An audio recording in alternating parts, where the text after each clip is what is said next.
So, last required practical of the week, investigating the variables that affect the temperature changes in reacting solutions. So this is all about exothermic and endothermic reactions, and we need to be comparing safely the calorimetry experiment that takes place in solution. And describe these reactions with word equations. So, here's the textbook reference if you're feeling stuck, and some practical uses of these experiments. Energy transfers. Remember that energy cannot be created or destroyed. It can only be transferred. So, however, during a chemical reaction, the bonds can be broken and new bonds can be created, and this requires energy. So, exothermic. This is where the excess energy from a reaction transfers to its surroundings. So that's when it gives out heat. Heat is exiting my solution or exiting my reaction. Examples of exothermic reactions include combustion, neutralization, acids and alkalis, and respiration. Now, we use those exothermic reactions if you've got those little heat pads that you keep in your socks if you go fishing, or if you've got one of those self-heating coffee cans and you pop it, the hand warmers, all of those. Okay? Endothermic reactions are the opposite. So it's where heat is taken in from the surroundings into the reaction. We get a decrease in temperature, and these are basically reactions such as photosynthesis. And we use this in like ice packs for PE. Also, I'm sure that none of you do this, but you can get like self-cooling cans of Prosecco, all of those sorts of things, those things that cool down, okay? There's some more information at BBC Bite Size if you want to know how they can be used in industry. So, just a quick comparison of exothermic and endothermic reactions. So, energy is conserved in a chemical reaction. So, the total energy in the system is the same before and after the reaction.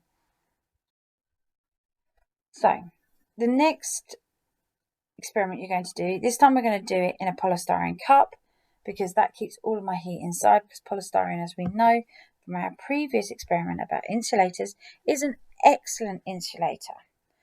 And we've got our solutions and our thermometer, and we've got our lid to stop the heat escaping. Watch the video because this shows you a really good neutralization reaction. And the practical use is a calorimeter, which is a system that is designed for measuring the amount of heat involved in a chemical reaction. In this case, is our polystyrene cup. So here's my equipment. We've got dilute hydrochloric acid, dilute sodium hydroxide, my polystyrene cup, beaker, blah, blah, blah. So, some safety first. Hydrochloric acid is an irritant, sodium hydroxide is corrosive, glassware, breakages can cut yourself, and hot surfaces, scalding burns. So here's some precautions you may want to take with those. Now, a nice long method again. But again, let's try and reduce this right down, because actually it's only going to get you 6 marks, and we need to make sure that we're getting all 6 marks. So you can draw your diagram and simply say set up equipment as shown above, and you can add lots and lots of labels to your diagram, and then you don't have to write so many words here. And then we're going to repeat the experiment twice to get 3 readings, so that we can then calculate the mean. Just take a minute to copy down that method. So these are my results. So what you can see is the greater the volume of sodium hydroxide I add, the greater the temperature change up until 30 centimeters cubed. And then after that, it begins to decrease.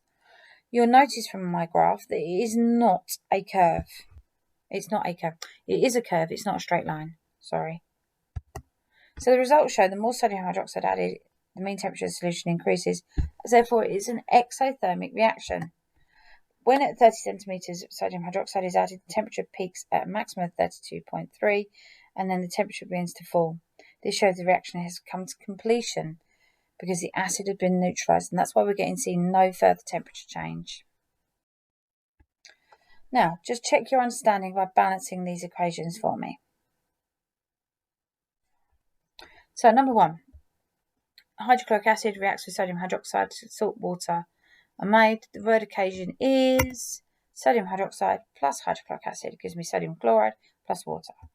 Balance the equation for the reaction. Sodium hydroxide on one side plus sodium chloride on the other and water.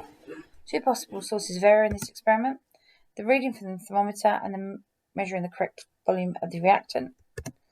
Why is it important to repeat the experiment 3 times? To reduce the random risk of errors and improving accuracy and reliability.